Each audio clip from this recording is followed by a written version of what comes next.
Yo, what's going on, you guys? Your boy Ben Mahari here, represent Mahari Nation Sports Podcast.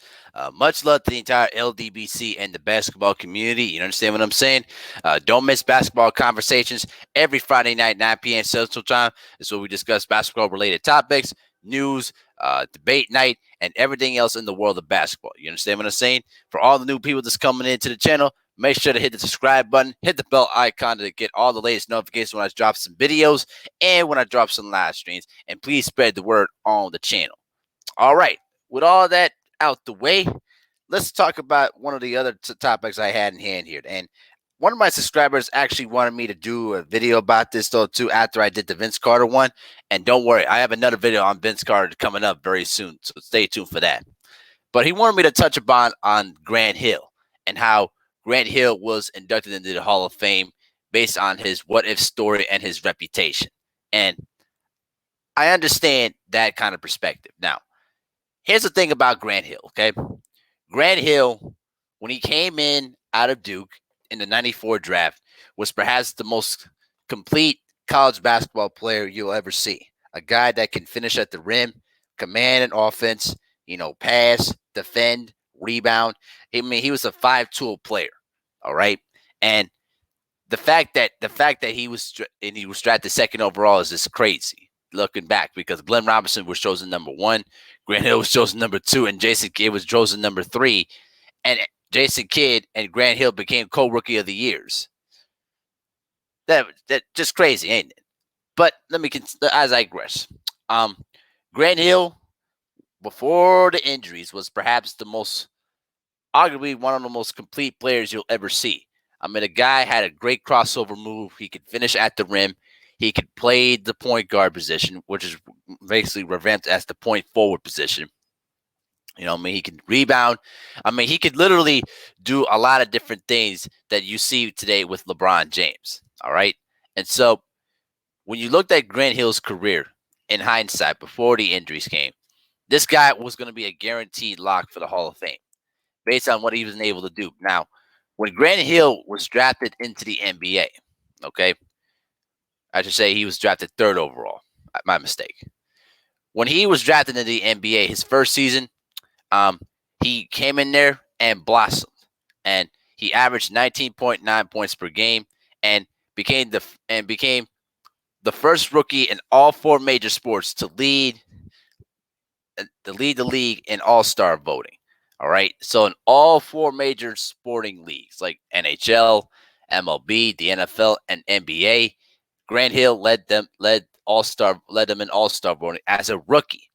I mean, it really was showing how popular and how much the fans were revering to him.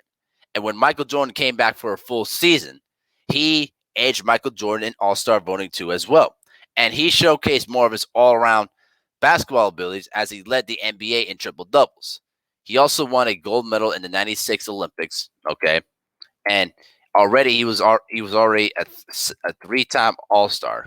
I should say four-time All-Star. All right, in the '90s, he was first team All NBA in '97, and four times he was second All NBA. All right, and so he was pretty much a guy that was a point forward and that could do a lot of different things based on the little talent that he had. All right. And if he had a strong supporting cast, there's no doubt in my mind that the Pistons probably would have had a chance to get some rings, but that's just near here or there.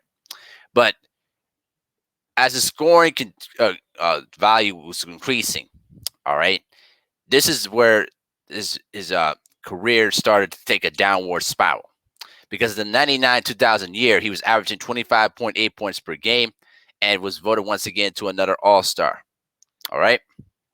But unfortunately, things got turned for the worse. All right. As he talked about in a podcast, Grant Hill started to have ankle problems towards the end of that 99-2000 season.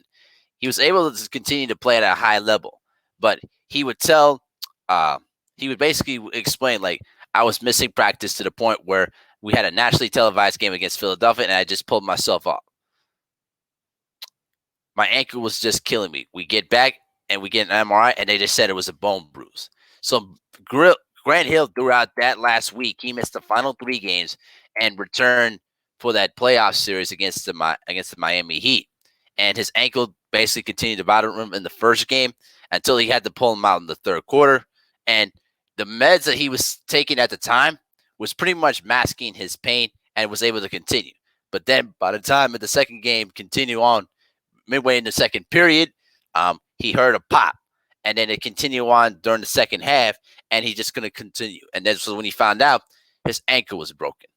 And the question always is going to be, if Grant Hill never played on that injured ankle, what his career would have been preserved? And that's really great question, because when you reflect back to what Kawhi Leonard went through when he had the hamstring injury, all right, he really felt that he was not ready to play, and the Spurs tried so hard to get him to play, and Kawhi Leonard ultimately won that war, and ultimately forced himself to sit out the entire year because his leg didn't feel right. So you ask yourself that question: if Grant Hill didn't play on that ankle, would we see more out of him? And I believe we would. So by the time he went to Orlando, his ankle was already messed up. All right. He only played 4 games in that whole 2000-2001 year, the same year that Tracy McGrady also came in to the Orlando Magic. Because you got to keep in mind, Grant Hill and Tracy McGrady were going to be the combo duo that was going to lead the Orlando Magic to the lead status in the Eastern Conference. And imagine if Doc Rivers decided to let Tim Duncan have his family on the charter flight. Because we got to remember, Tim Duncan was also a free agent too. And if Doc Rivers would have said yes, can you imagine having both Tracy McGrady, Tim Duncan, and Grant Hill on one team? Scary. But unfortunately, it never happened. And Doc Rivers said no. And ultimately, Tim Duncan re-signed with the San Antonio Spurs, and the rest was history on that end. All right? And so, and only in 4 games in that 2000-2001 period, he only averaged 13.8 points per game. Then the next season, 2001-2002, he only played 14 games, still nursing that injury. All right? 16.8 points per game.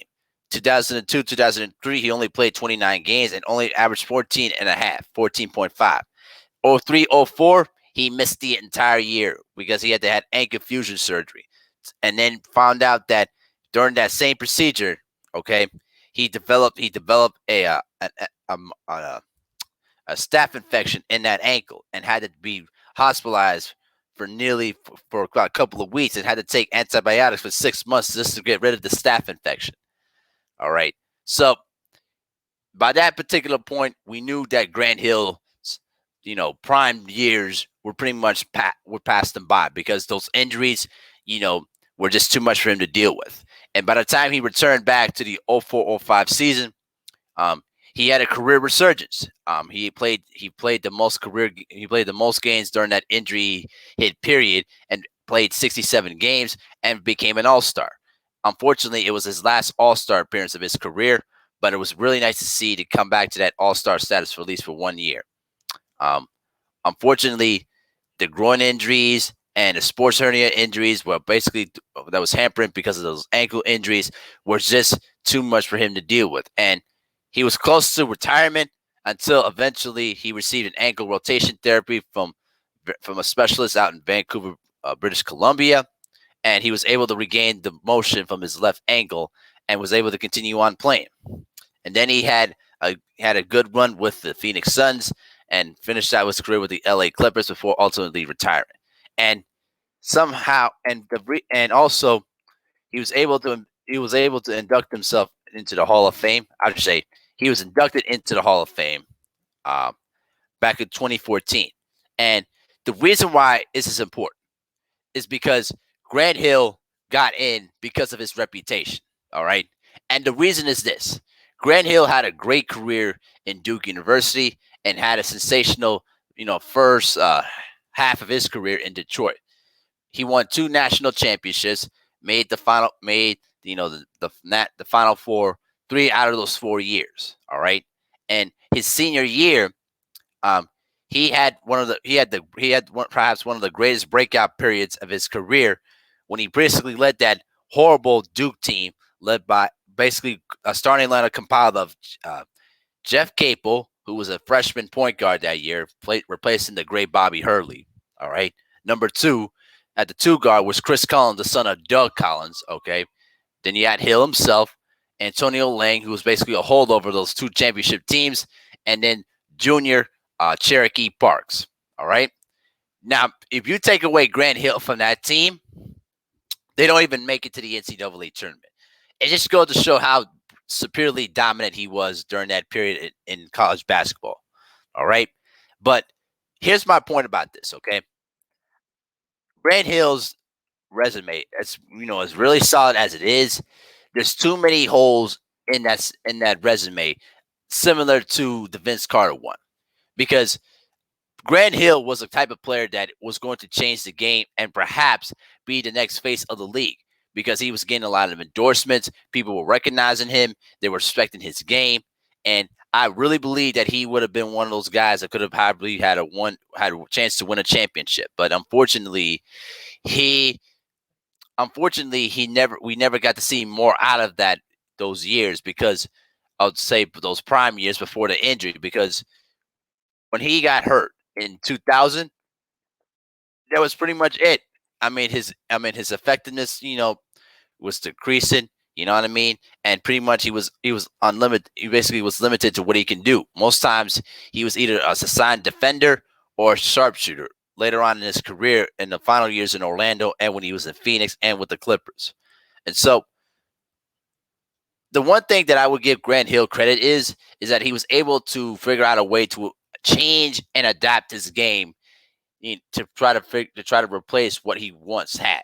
And so it's a huge testament to what he was able to do. But unfortunately, to me, there's too many what is in his resume. If Grant Hill never injured his ankles, we would have looked at one of the greatest small forwards in the history of basketball. The things that he used to do when he was a young player in the 90s, unbelievable. And the sad part was he got injured when he was entering his prime years at 26 to 29. You know what I'm saying? And when he had those ankle injuries, he never really recovered from them. And he was never able to regain that explosive athletic ability and playmaking ability that made him so great when he came into the NBA. I mean, do yourself a favor, guys. Watch at least a highlight of Grant Hill's great games against the Chicago Bulls, because he put up monster games against Scottie Pippen and Michael Jordan. You understand what I mean? And I just think that if you're gonna put Grant Hill into if they put Grant Hill into the Hall of Fame, then there's gonna be a lot of opportunities for other players that had what ifs, resumes to their name, a chance to get in. You know, maybe, and unfortunately, Vince Carter is going to be one of those guys, because here's the thing: the Hall of Fame is basically a form where all the great players that achieve beyond their capabilities in the sport belong in. When you think of Hall of Famers, you have to look at their resume and think, no doubt, first ballot Hall of Famer, no doubt in my mind. And unfortunately, there's too many doubts in Grant Hill's resume, but they put him in because of his reputation, in Duke, and his classy reputation that he's done outside and in the community. That's why I believe that he got in. You know what I mean? And so he's basically done a lot of charitable things. You know what I mean? And also he's a basketball commentator. He's a college basketball commentator. That helps. And so, and also, let me say this though too, before I forgot. I personally met Grant Hill in 2015 when we were in New York City. We talked for at least about 30 seconds. And, Grant, and we reflected about that famous alley-oop dunk in the 1991 national championship game. And he was shocked like that I was able to remember that. Honestly, I just remembered it because of a tape. But, just to talk about him, we were basically sharing a laugh about how bad his hair was at that time. And so, I just always going to share a laugh, all of it. But the thing is, though, man, like, I love Grant Hill, what he was able to do throughout his time, but I just felt that Grant Hill, his prime years were taken away because of those damn ankle injuries, and most of those diagnoses that Orlando and Detroit did were basically misdiagnosed and took away his prime years. If he were playing in today's NBA, I think he would have had a lot more years left in the tank. I think they would have done a better job of navigating those injuries and making sure to time him very well. Almost an equivalence to what, you know, the Raptors did for Kawhi Leonard the year after he came back from his quad injury. And so that's just how I feel about Grant Hill. I just felt that if you're putting him into the Hall of Fame because of that classy reputation you had there, then you're basically excusing all the other what ifs spots in his resume. Because to me, I just never was sold on Grant Hill. That that resume presented to me, if I were a voter, I just could not picture Grant Hill in the Hall of Fame with due respect, because unfortunately he had years where he was just so great, and then afterwards those ankle injuries took it away what he could have been. And so I just felt that they put him in because of that classy reputation, and that's just how I believe how he got in. But let me know what you guys think in the comment section. Do you think that Grant Hill was basically sympathetically entered into the Hall of Fame, or do you believe he got in because of what he was able to do on the basketball court? Now that you guys had a chance to listen to what I had to say, let me know what you guys think.